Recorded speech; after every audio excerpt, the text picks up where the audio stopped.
اور پھر ان کے لیے دعا کر رب ارحمہما کما ربیانی صغیر۔ میں اپنے گاؤں میں ڈیرے میں بیٹھا تھا تو ایک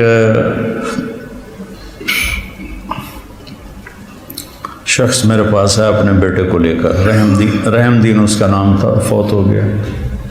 اس کا بیٹا ایک مدرسے سے فارغ ہو کر آیا تھا، مجھ سے کہتا ہے میاں صاحب، ہمیں وہاں میاں صاحب کہتے ہیں، میاں صاحب اے میرا پتر پڑھ آتا ہے پر کڑیا کوئی نہیں، ایک ان پڑھ آدمی کا تجزیہ، اے میرا پتر پڑھ آتا ہے پر کڑیا کوئی نہیں۔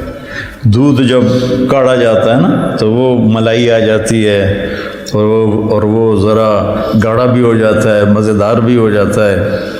تو ہمارے بچپن میں اتنے بڑے بڑے گڑھوں میں سارا دن دودھ کے نیچے اپلے وہ جلتے رہتے تھے اور وہ اتنی بڑی ملائی کی طے اس پہ آتی تھی اور پیلا زرد ہو جاتا تھا، تو وہ بہت پسند کیا جاتا تھا پینے میں بھی، اس کی ملائی کھانے میں۔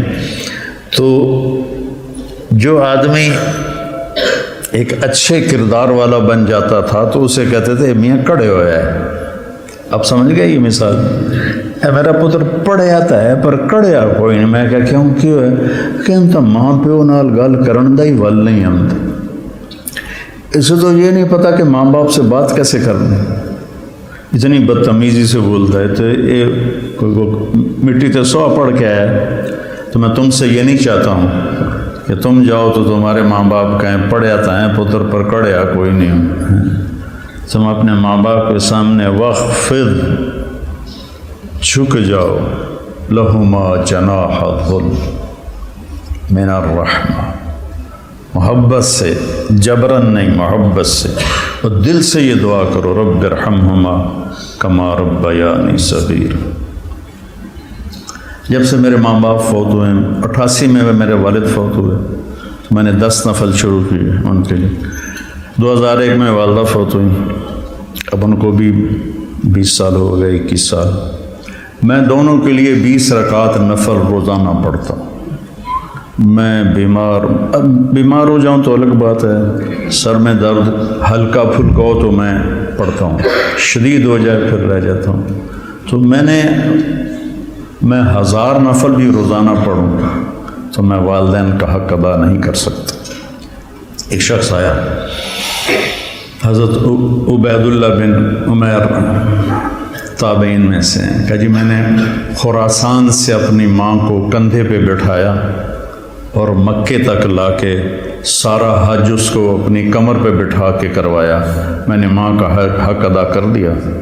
تو انہوں نے کہا ولا طلقۃ واحدہ، ایک طلقہ کا بھی حق ادا نہیں۔ طلقہ کسے کہتے ہیں کہ جب بچہ پیدا ہونے لگتا ہے تو ماں کو دردیں، کوئی لہریں اٹھتی ہیں، وہ ایک لہر آتی، اس کی چیخیں نکال دیتی، پھر وہ لہر تھم جاتی، پھر دوبارہ اٹھتی ہے تو پھر اس کی چیخیں نکلتی ہیں، پھر وہ تھم جاتی۔ ایسے گھنٹوں وہ لہریں چلتی ہیں اور وہ جو ماں ہوتی ہے وہ تڑپ تڑپ کے کہیں جاتی ہے۔ تو وہ جو بے شمار دردوں کی لہریں اٹھتی ہیں، تو انہوں نے فرمایا ابھی ایک درد کی لہر کا حق بھی ادا نہیں ہوا، ولا طلقۃ واحدہ، بھی ایک کا حق بھی ادا نہیں ہوا۔ ایک شخص نے اپنی ماں کو حج کرایا پیدل، اور طواف میں تھا تو عبداللہ بن عمر نظر آ گئے، تو طواف سے فارغ ہو کر کہنے لگا جی میں نے ماں کو پیدل حج کرایا ہے، وہ کافی لمبا سفر ہے، اور اس وقت پہاڑ تھے، نہ سرنگیں تھیں نہ راستے تھے، پہاڑ تھے۔ تو میں نے ماں کا حق ادا کیا، تو ان کا ولا ظفرۃ واحدہ، کہ تیری ماں تجھے اٹھاتے ہوئے تھک تھک کے جو لمبے سانس لیتی تھی، یہ ظفرہ ہے، کبھی ایک سانس کا بھی حق ادا نہیں۔ حضرت عمر کے پاس ایک شخص آیا، جی جیسے میری ماں نے میرے کپڑے دھوئے میں دھوتا ہوں، میرے پخانے دھوئے پخانے دھوتا ہوں، پیشاب دھوئے پیشاب دھوتا ہوں، مجھے کھانے کھلائے میں کھانے کھلاتا ہوں، میں نے ماں کا حق ادا کر دیا۔ تو حضرت عمر نے کہا نہیں۔ کہا کیوں؟ کہ وہ جب تجھے پالتی تھی نا، تیرے پیشاب پخانے دھوتی تھی، تیری زندگی کے لیے دعا کرتی تھی، اور تو جب اس کے لیے یہ مشقت اٹھاتا ہے تو کہتا ہے یا اللہ جلدی بولا، اللہ تھک گیا، تو نے ماں کا حق ادا نہیں کیا۔ تو کہنا میرے نبی نے تمنا کی، میری ماں مجھے پکارتی تو میں نماز کے اندر کہتا لبیک۔ تو بچوں، آپ ابھی بچے آپ کے ماشاءاللہ والدین زندہ ہوں گے انشاءاللہ، اللہ خیر کرے، کسی کا فوت بھی ہو جاتا ہے تو اللہ کی تقدیر ہے۔ تو یہ میرے رب کا ایک اس کو اتنا دہرایا اللہ نے، پورے قرآن میں دہرایا ہے، پورے قرآن میں دہرایا کہ اپنے ماں باپ کے ساتھ وہ جو وصایا ثلاث ہیں، اللہ تشرکوا باللہ شیئا وبالوالدین احسانا، وہاں بھی سورہ انعام میں 3 وصیتیں قرآن میں آتی ہیں۔ تو پہلا ہے شرک نہ کرو، اور پھر بالوالدین احسان، والدین کے ساتھ احسان کرو۔ احسان ہوتا ہے کسی کام کو سب سے اعلیٰ درجے پر کرنا، اس کا نام احسان ہے۔ هل جزاء الاحسان الا الاحسان، تو اللہ پر کوئی احسان تو نہیں چڑھایا ہم نے۔ هل جزاء الاحسان کہ تم نے میری اطاعت کو بہت اعلیٰ درجے پہ پورا کیا، تو اب میری طرف سے تمہارے اوپر بھی بہت اعلیٰ درجے کا صلہ آئے گا، اور وہ جنت ہے۔ ابن القیم نے روایت نقل کی کہ ایک آدمی ایسے بیٹھا ہوگا تو ایک منظر، صرف ایک منظر کو دیکھنے میں اسے سالہ سال گزر جائیں گے۔ 70 سال کا مطلب ہوتا ہے بہت زیادہ، وَإِن تَسْتَغْفِرْ لَهُمْ 70 مَرَّةً، پتہ نہیں کتنے سال وہ ایسے بیٹھا اس میں گم مزہ لیتا رہے گا، مزہ لیتا رہے گا، مزہ لیتا رہے گا۔ یہ تو تھوڑی دیر کے بعد ہماری طبیعت بھر جاتی ہے، بس یار بس۔ پہلی دفعہ میں گیا کینیڈا تو میں نے خود کہا نیاگرا فال جانا ہے، دنیا کی سب سے بڑی جو آبشار ہے وہ نیاگرا ہے، عجب اللہ کی قدرت ہے، دیکھ کے حیرانی ہوتی ہے۔ تو ہم شوق سے گئے۔ دوسری دفعہ کینیڈا گیا تو میں نے نہیں کہا، مقامی لوگوں نے کہا نیاگرا چلے، میں نے کہا چلو، چلے گئے۔ تیسری دفعہ میں کینیڈا گیا تو انہوں نے کہا جی نیاگرا چلے، میں کہا ویکھ لیا، بس کرو ہن کی ویکھنا، ٹھیک، دل بھر گیا۔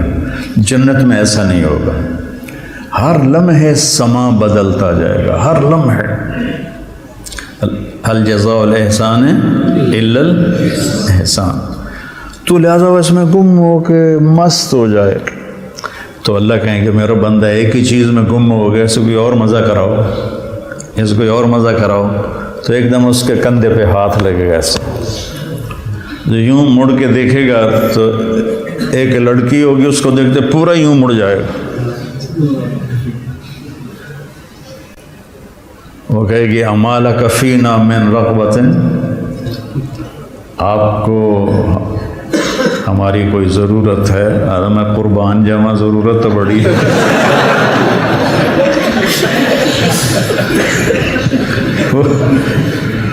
وہ کہے گا تو ہے کون، تو میری جنت میں سے نہیں ہے؟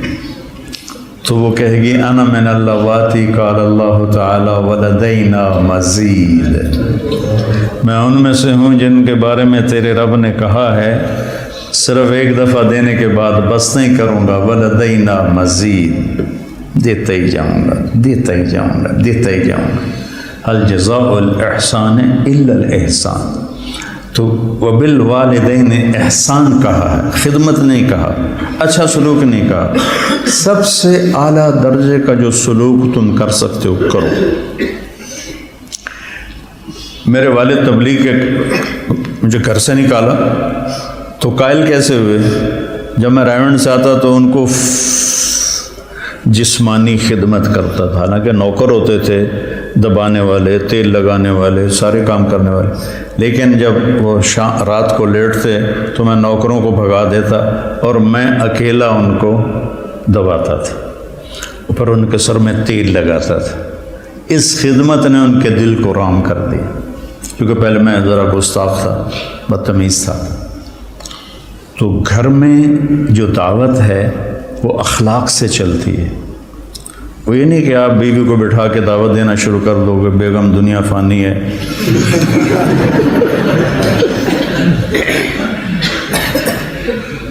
تو گھر میں جو آپ کا سکہ جمے گا جھک جانے سے جمے گا. ماں باپ کے لیے چائے بناؤ، کپڑے دھو، ان کو دباؤ، ان کے سر میں تیل لگاؤ، ان کی آنکھ کا اشارہ سمجھو، تو میں سمجھوں گا کہ آپ نے صحیح قرآن پڑھا ہے. اور رشتہ داروں میں بھی زبان سے دعوت نہ دیا کرو، اپنے اخلاق سے، چونکہ رشتہ دار سب سے مشکل ہوتا ہے تعلق قائم کرنا رشتہ داروں میں. جب تو اللہ نے اتنی آیات اتاری ہیں اور اتنی احادیث ہیں، تو اس میں سب سے مشکل ہوتا ہے رشتہ داروں سے تعلق قائم کرنا، کہ وہ رویے ٹکراؤ ہوتا ہے. تو اس میں آپ کے اخلاق، آپ کی تواضع، آپ کی عاجزی، کوئی ان میں سے بدتمیزی کرے تو آپ کا برداشت کرنا عموماً، اور والدین خاص طور. لیکن اس میں ایک بات کی احتیاط رکھنی ہے کہ کل کو اللہ آپ کی شادی کروائے تو شادی بیوی کے معاملے میں احتیاط کرنی ہے. آپ کے ماں باپ کا آپ پر پورا حق ہے، لیکن آپ کی بیگم پر ان کا کوئی حق نہیں. میں بچیوں سے بھی کہتا ہوں کہ تم اپنے ماں باپ کو چھوڑ کے آ گئی ہو، اب اپنے خامد کے ماں باپ کو اپنے ماں باپ بنا دو. اور خامد کے ماں باپ سے کہتا ہوں کہ تم نے اپنی بیٹیوں کی شادیاں کر کے روانہ کر دیا اور تمہاری حویلی خالی ہو گئی بیٹیوں سے، تو تم ایسا کرو کہ یہ جو بہو آئی ہے اس کو اپنی بیٹی بنا لو. جب اس کو بہو کی نظر سے دیکھتی ہو تو پھر تمہارے اندر حسد پیدا ہوتا ہے، غصہ پیدا ہوتا ہے. اسے بیٹی کی نظر سے دیکھو، یہاں تمہاری جگہ، اس بہو کی جگہ تمہاری بیٹی بیٹھی ہوتی تو تمہاری نظروں میں کیا پیار ہوتا.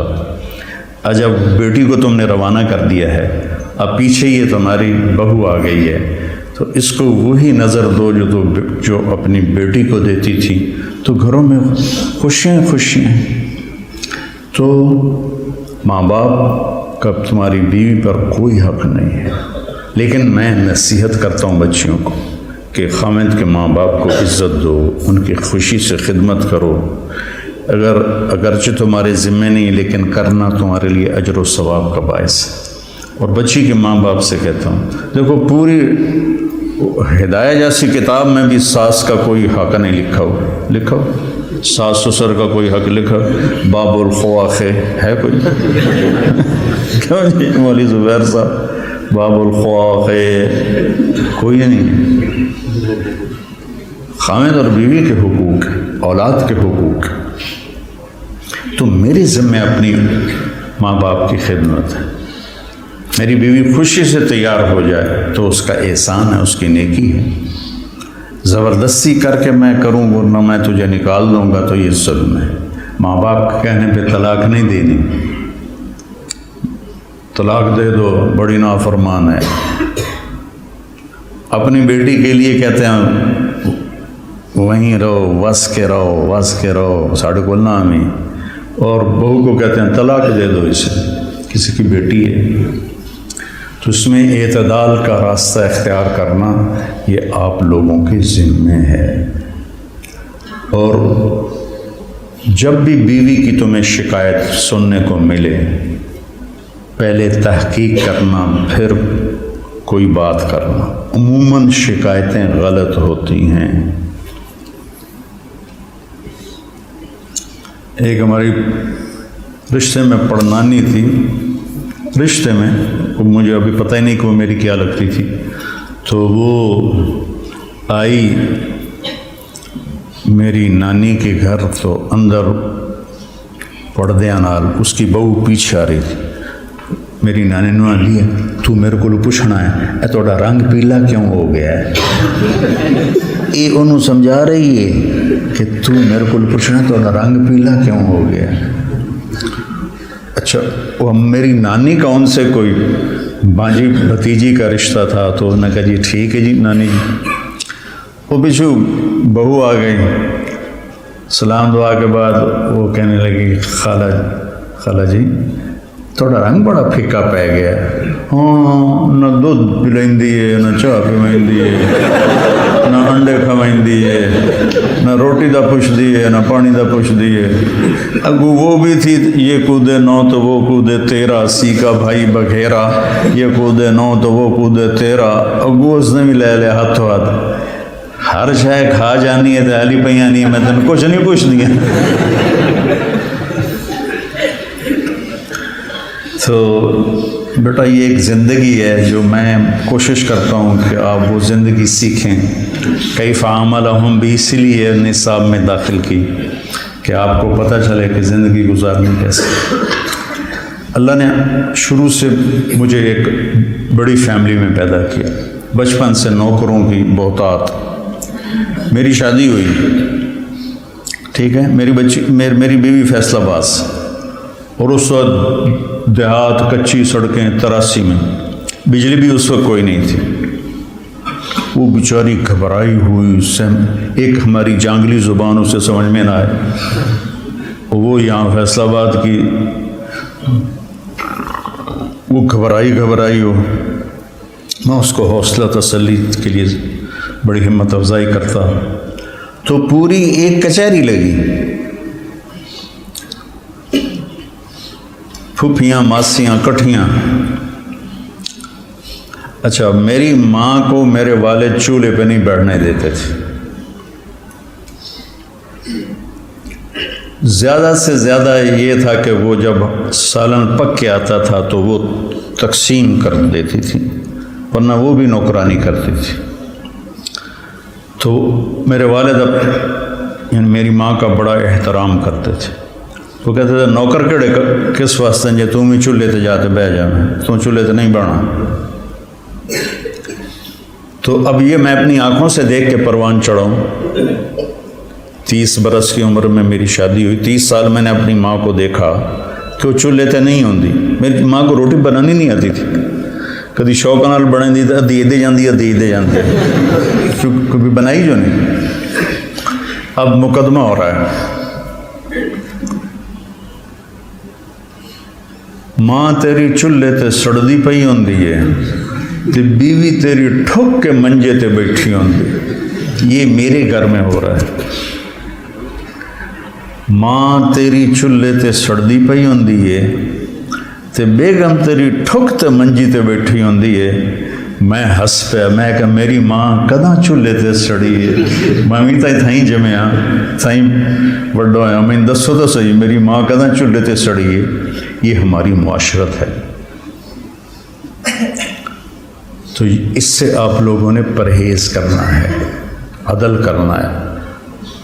الگ رہنے کا انتظام کر سکو اسبابوں تو بہت اچھا ہے. اکٹھے رہنے کا ہے تو پھر بیوی کو پناہ دو. اس کو اپنے ماں باپ کی شدت سے بچاؤ. بیوی میں بدتمیزی ہے تو ماں باپ کو بچاؤ. بعض لڑکیاں ایسی بدتمیز ہوتی ہیں ایسی زبان دراز ہوتی ہیں کہ نہ کسی کی عزت کو دیکھتی ہیں نہ کسی کے مقام کو دیکھتی ہیں اور بہت ہی لمبی زون. ایک دفعہ ساتھ 2 واقعے میرے ساتھ پیش آئے. ایک عورت ایک دوست نے کہا کہ ایک خاتون آپ سے ملنا چاہتی ہیں. اس کے خامند کھرب پتی ہیں. کھرب پتی کہ ملا دو. وہ آ گئیں. 50 سال پلس ان کی عمر تھی. تو بیٹھتے ہی رونے لگیں. ایسا ہوتا ہے ابھی پہلے کوئی دکھڑا سنائے پھر وہ بیٹھتی رونے لگے کہ لوگ سمجھتے ہیں میں بڑی خوش قسمت ہوں بڑے مالدار کی بیگم ہوں لیکن میں اس دولت کو کیا کروں. میرے خامند کا سلوک ہی اچھا نہیں میرے ساتھ تو میں اس دولت کو کیا کروں. ٹھیک. اس سے کوئی چند ہفتے بعد میں کراچی جا رہا تھا. جہاز میں ایک نوجوان بڑا خوبصورت میرے پاس آ گیا. کہنے لگا مولانا صاحب اللہ نے مجھے سب کچھ دیا ہے. رزق دیا ہے گھر دیا ہے دولت دی ہے لیکن میں اپنی بیوی سے اتنا تنگ ہوں. اس کی 30 فٹ لمبی زبان ہے. میں کہا 29.5 فٹ کٹ دے باقی 6 انچ منہ چڑھا. اس کی 30 فٹ لمبی زبان ہے. تو ایک بیوی کی بدتمیزی سے پریشان ہے ایک خامند کی بدتمیزی سے پریشان ہے. اس لیے بعض اوقات جب بے جوڑ شادیاں ہو جاتی ہیں تو ماں باپ کہتے ہیں نبھاؤ طلاق اس لیے ہے، طلاق اس لیے ہے کہ اگر خامد بدتمیز ہے تو ان کی عادت نہیں بدلے گی، بچی کو فارغ قرار، بچی بدتمیز ہے تو اپنے بچے کو ذلیل نہ کرو، فارغ قرار دو۔ اللہ نے طلاق اس لیے رکھی۔ تو میرے عزیزو، یہ زندگی کے اسباق ہیں جو اتنے ہی ضروری ہیں جتنے ہم باقی اسباق کو پڑھتے ہیں۔ کوئی منتظر ہے آپ کی زکوٰۃ کا تاکہ وہ افطار کر سکے اپنا سال بھر کا روزہ؟ مستحق افراد تک راشن پہنچانے میں NTJ فاؤنڈیشن کا ساتھ دیں۔ تقسیم رحمت رمضان راشن پروگرام